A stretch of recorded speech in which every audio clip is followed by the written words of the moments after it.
Okay, so in this video, I'm going to describe Bowlby's attachment theory. So John Bowlby, he described attachment theory, which is the reciprocal process of bonding, and it's based on the care and relationship that develops between the infant and the primary caregiver.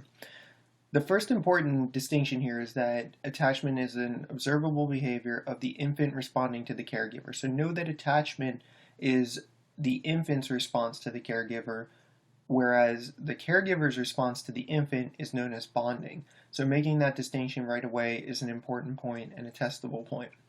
At 6 to 8 weeks of age, the infant tends to smile. So around 6 weeks, we feel a social smile develops, and if the infant doesn't have a social smile by, say, 6 weeks, then you got to question whether or not there's some sort of vision impairment.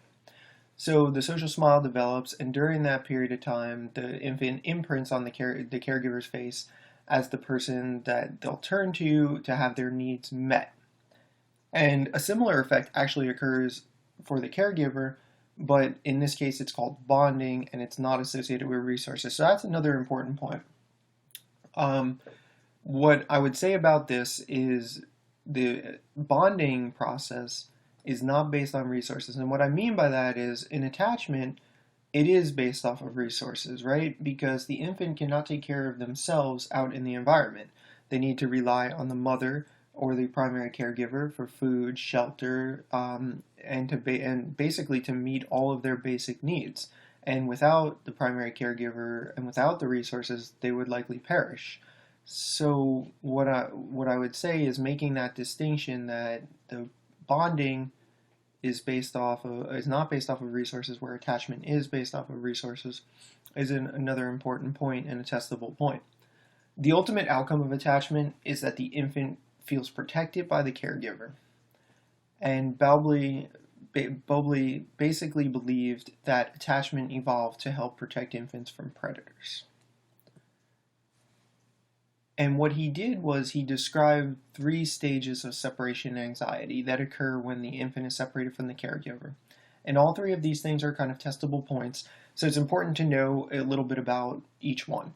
The first one is protest. So naturally, like you would expect, when the infant is separated from the primary caregiver, they cry out for the primary caregiver. They essentially protest. In the second stage, they go through what's called despair. And in despair, the infant essentially gives up all hope that the caregiver will ever return. And in the final stage, the third stage, detachment, the infant is emotionally separate from the caregiver. Another person who contributed to attachment theory was Mary Ainsworth. And what Mary Ainsworth did was she created this model to test the quality and strength of attachment between infant and caregiver. And what she called this experiment was the strange situation. And in this strange situation, you have a 7-step process, and it follows a particular sequence.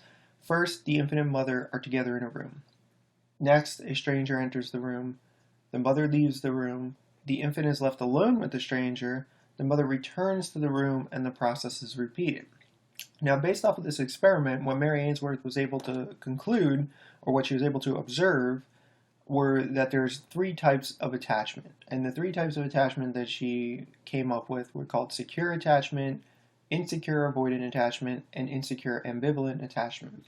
A 4th type was called disorganized attachment, but that was later added and wasn't part of the initial experiments.